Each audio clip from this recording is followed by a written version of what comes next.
up there, and I think there's one, I can't see that well, the one right here, somewhere. Yeah, Right But there. you can see it, and they're underneath the bomber. So one more, Chris.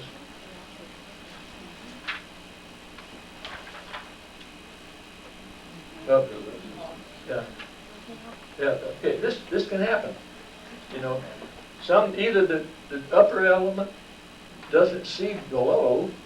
The vol turret gunner probably was busy doing some other things and didn't see that. This is not from our airplane, by the way. Didn't see that we were drifting over, or the planes were drifting over the group that was below them. And the pilots down below were so concerned about other things that they didn't look up necessarily, and they couldn't see right straight up anyway. And so once in a while, something like that would happen. Okay, Chris. That's just a bomb strike, and I think, no, I guess there's no airplanes in that business.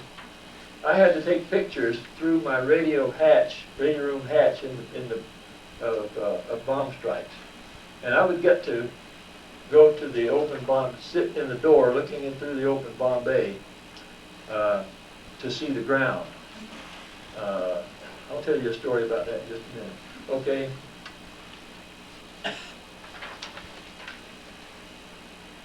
That's happened. That slash in the fuselage right there, as I've heard, was from a German fighter that had been shot down and knocked out of commission, that went spinning through the air and hit that B-17. Now before we go on to any more, tell a couple of stories. We got shot up pretty bad on the mission to Berlin. Had a lot of bombers going in, and I was sitting on the left-hand side. As we finished our bombing run, we were heading back, and the other bombers were coming in, still coming in. We were up near the beginning of the mission, and just bombers going and going and going. It's just incredible how many planes there were in the air. But we got shot up pretty bad, and a gasoline tank was hit and was losing gasoline. And the pilots and the navigator decided we couldn't make it back to England. So there was something that a lot of planes did. They could turn and go across the North Sea into Sweden and into free territory.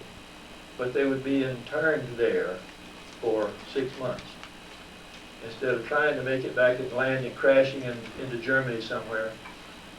So a lot of them did that. The pilot got on and he says, "Hey guys, we can't make it back to England. Let's take a vote. If you want to go to Sweden, or you want to try to find an emergency field somewhere to land and get fuel." And of course, all of us single guys. There were two married guys on the plane, and the rest 7 of us were single and 19 years old, including the pilot, by the way. Can you believe 19-year-olds in charge of all that stuff? But anyway, we voted 7-2 to go to Sweden. But the pilot was, I guess he was more for the how do I want to say it, not the majority, the minority, the vocal minority. They had families, and we were getting close to finishing our missions. They didn't want to spend 6 months in Sweden. They wanted to get through the next couple of missions and go home. So we had to land in Brussels for fuel. And as we landed, we noticed airplanes all over the Brussels field were on fire. The Germans had just been there and swept over the field and strafed all those airplanes. And they wouldn't even let us. We thought, when we first heard we were going to have to land in Belgium, we were going to have a night on the town.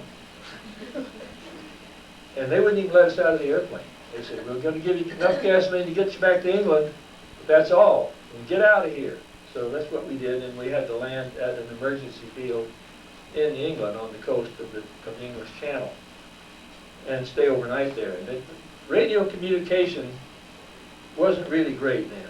You just didn't pick up a cell phone and call the base and say, "Hey, we're going to be late."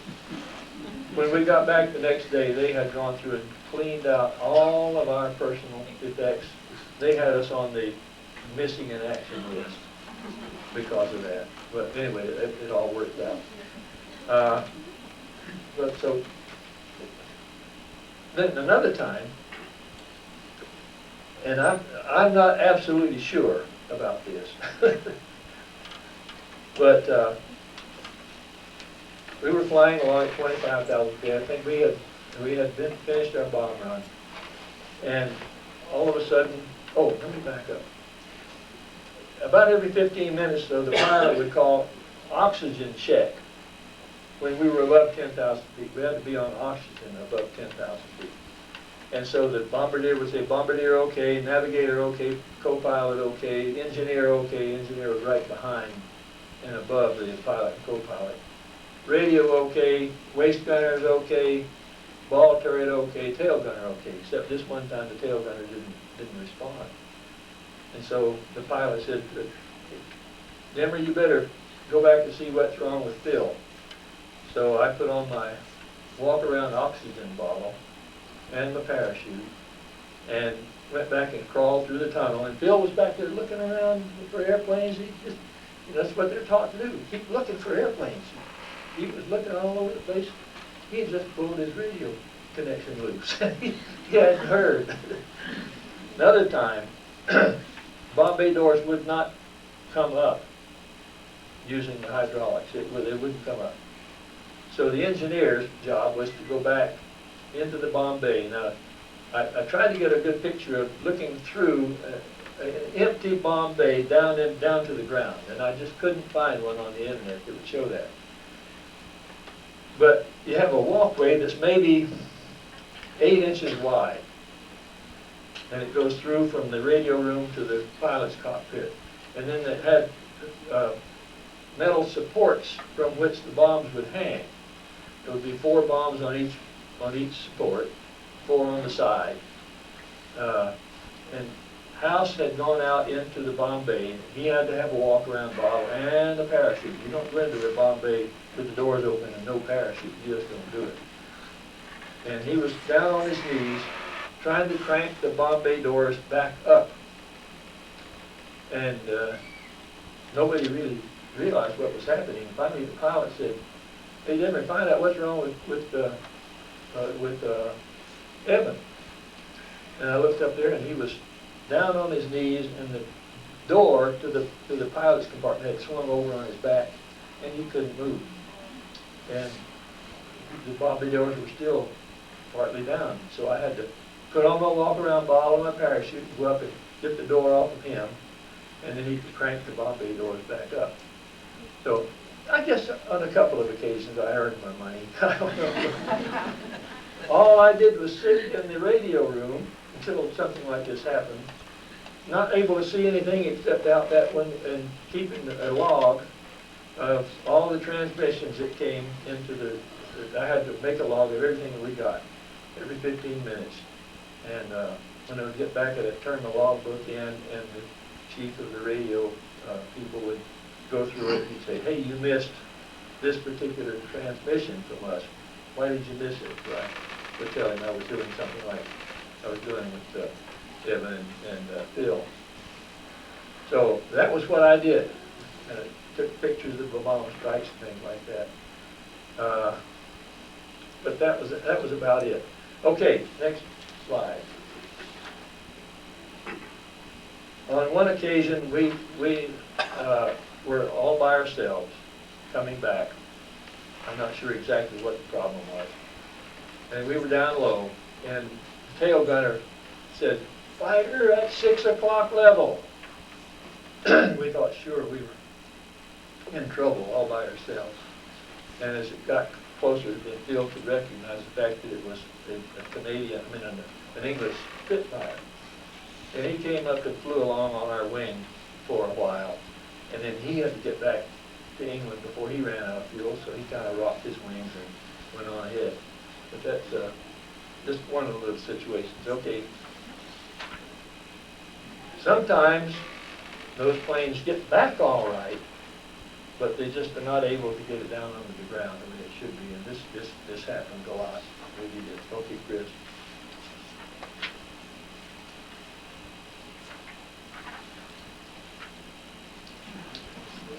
I don't know whether that was an anti-aircraft shell or a fighter or whatever hit that could, or a bomb from above, just took the nose right off. But it made it.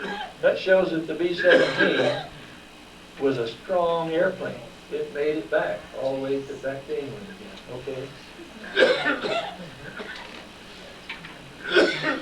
And if we had any wounded, they'd take them to this. This is the dispensary. Doesn't look like much of a hospital, but they would take them to the dispensary first. Okay.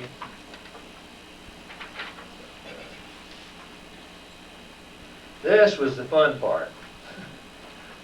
These are bottles of whiskey.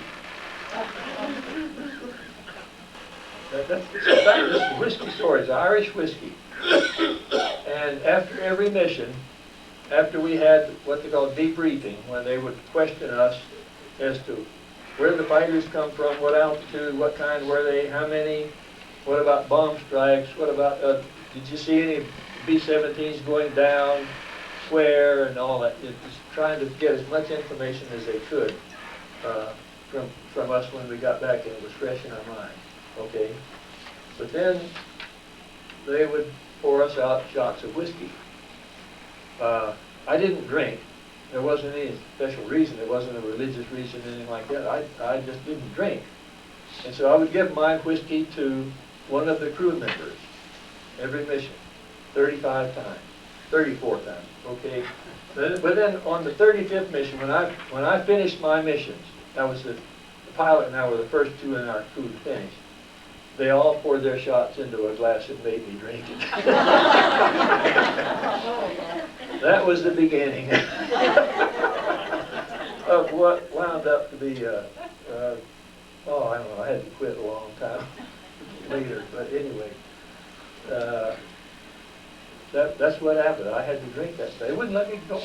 But the pilot was a trumpet player, and I got his trumpet that night, and I was walking all over the base camp playing the one song I knew, "Oh Johnny, oh Johnny, oh Johnny," and people were throwing things at me.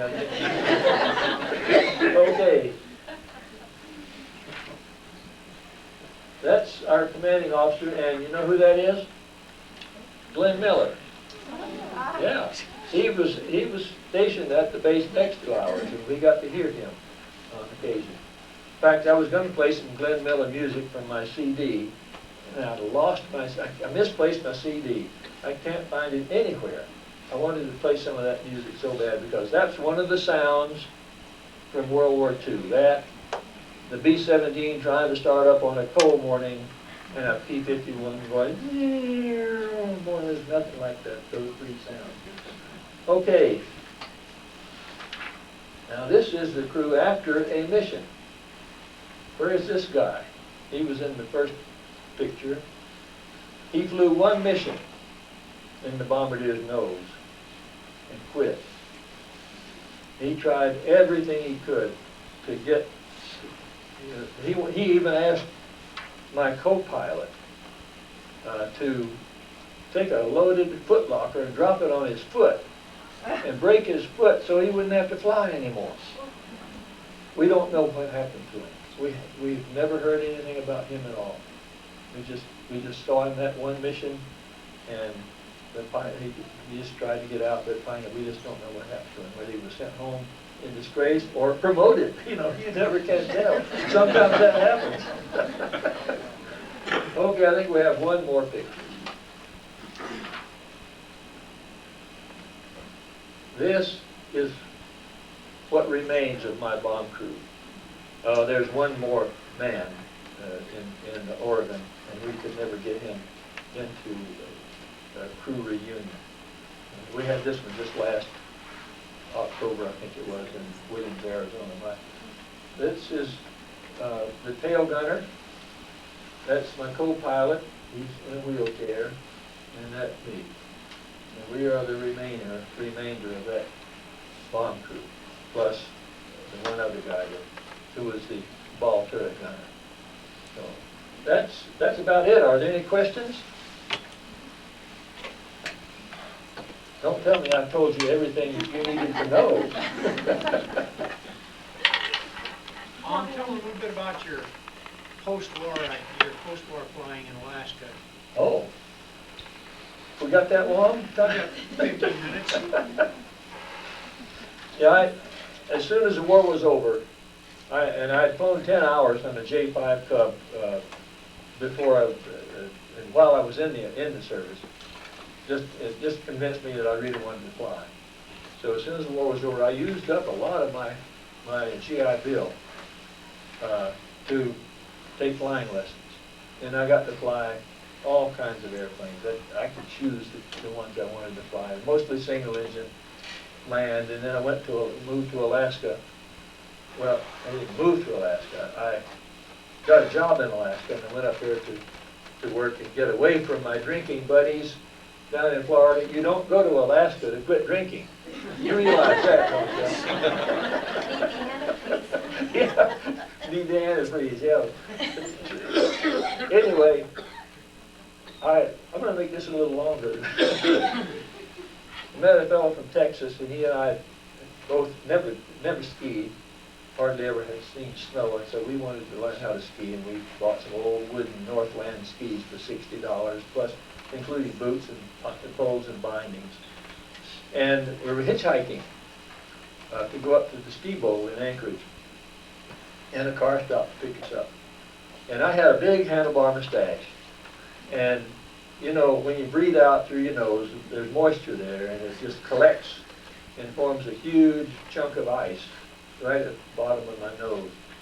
And there was a man driving the car and two women in the front seat. And somebody asked where I was from, and I said I was from Florida. And this one girl turned around and looked at me and laughed, and I liked that laugh.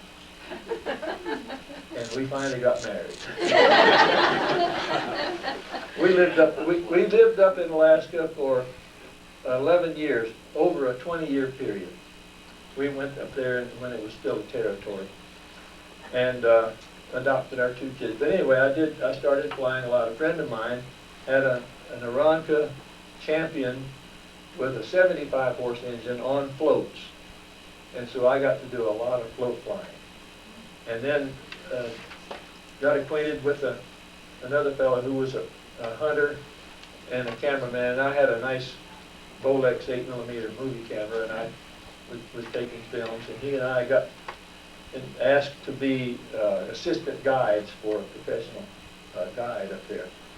And so I did that for a while. And then the guide came to me one time and he says, "Have you been checked out in a Super Cub?" And I said, "No, I haven't." So he said, "Well, get checked out in a Super Cub. I need you to fly with me on my hunting trip." We were going up into the mountains, in the Wrangell Mountains on sheep hunt. So I got checked out. I won't go through all that, but I had to fly with another guide and a whole bunch of equipment in the back of a 2-seat Super Cub through the mountains of the Susitna Valley up to a place up on the Glen Allen Highway called Chistochina. And then I had to go out and land in just an open area right near a river where the hunter would meet us. Okay, quickly. We landed out there, saw a cabin, and we landed there in this area where we were supposed to be. Spent the night in the cabin, and the next morning we heard an airplane. And I thought, Kenny can't be here already with the hunters in his 180. And so we went outside, and there was a Super Cub that was taking off just maybe 300 feet or so from where we were.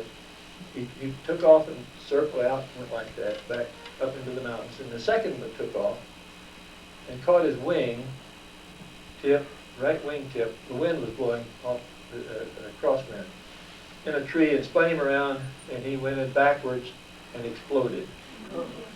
And I had my movie camera, and I thought, I don't want to run over there and see somebody dying, burning to death. And anyway, we went over there, and the guy was standing out in front of his airplane, unhurt. And what in the world? How did that happen? He said, well, I had, I think, 4 5-gallon cans of gasoline in where the back seat's supposed to be. And the wind caught me, and my wingtip caught, and it spun the plane around and went in backwards. And when it went in backwards, the battery broke loose, and the battery cable sparked just as one of the gas cans blew up and exploded open and sprayed out fumes, and just, that's what happened. It just blew the plane apart, sat there and burned. And he was yelling and screaming, and I thought he was really painful. And he said, I just bought this airplane about 3 days ago and I don't have any insurance on it. Here comes an airplane.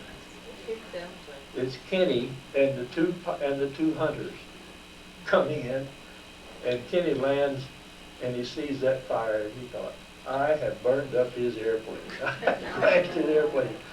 So he landed and he was really glad to see me, but then he was the one that taught this guy who crashed how to fly. So I did have some experience in bush flying, hunting and fishing and things like that. It was kind of a, I really am glad I got that opportunity. But any other questions about anything? Yes? How many bombs did one of those B-17s carry, hold? When you read some of the statistics, they'll say about 6,000 pounds. I think I remember that we had 16 500-pound bombs in ours. Do you remember something like that? Of course, you were in a 24. I don't remember this. I think it was between 6,000 and 8,000 pounds of bombs in each one of those airplanes. Plus, oh, I got to tell you, when they would wake us up in the morning to go on a mission, it didn't do any good to ask where we were going, because the guy that was waking us up didn't know either. We wouldn't know until we went to the briefing and they opened up the curtains and you saw it on the map. So we asked, what's the fuel load? And they could answer that. And if it was 2780, meaning that 2,780 gallons of gasoline, if it was 2780, we knew we were in for a long mission, because that was all it could hold. Probably a 10-hour mission. So that's some of the, we had 12 50 caliber machine guns on the plane. I was the pilot, co-pilot, and myself were the only ones that did not have access to gun. I didn't want didn't want that. But anyway, that's the way it was. Okay, any more? Yes. How many missions did you fly? 35. In what period of time? How many? I got over there my first mission was October the 5th of 1944, and my last was about the end of March 1945. I remember when we got home to New York on the boat, it was the day President Roosevelt died. I think that was April 12th. But when they first started flying out of England, they were flying 25 missions. They didn't have the chin turrets on the nose. They didn't have as many guns, but they did have 2 gunners in the waist, and then the radio man had a gun. And they didn't have, like I mentioned, fighter escort. So they really had to be lucky to get through 25 missions, because they lost an awful lot of airplanes without the P-51s being available. Then they made it into 30, and then they made it into 35. So we had to fly 35 missions. So there was a set amount of missions that they flew and then they were through? Yes, we could go home after that many. But some people just kept on. They stayed on and went through another tour as much as they could. So. But that was it, yeah. Anybody else? When you completed your 35 missions, were you discharged from the military after you went home, or what did you do? No. The war was still going on in Europe. And so a friend of mine who had been a prisoner of war, who was a radio operator, he and I decided we wanted to be real gung-ho and go to the Pacific. So we volunteered to fly in B-29s. And they sent us through radio school, because the radios were different, in Scott Field, and then sent us out to Reno, Nevada for training in a C-46, which had the similar radio equipment that the B-29 had. So we went through there, and while we were there, the war was over. So I got discharged in November of 45. Yes? You were going to have a lady from England speak. Carrie, tell us your story. Yes. Okay. Well, I was actually at finished classes that day, or when I met Tom. I was standing at the bus stop, and I noticed Tom's jacket, and I saw he had a plane on the back, and I kind of moved around to see what it was, and I thought, oh, it's B-17. And I was hoping he would get on the same bus as me so I could ask him questions. And so he did, and I sit next to him, and I'm like, okay, I need to ask him questions. So I finally did pluck up enough courage to ask him, and I was like, is that a B-17 on your jacket? And I think Tom was a bit shocked that someone my age would know what a B-17 was. But, you know, I don't know why, but I really do like the B-17.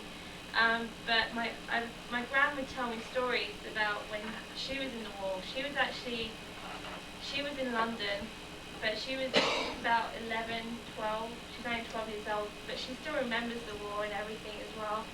And she would tell me stories about the B-17s flying over.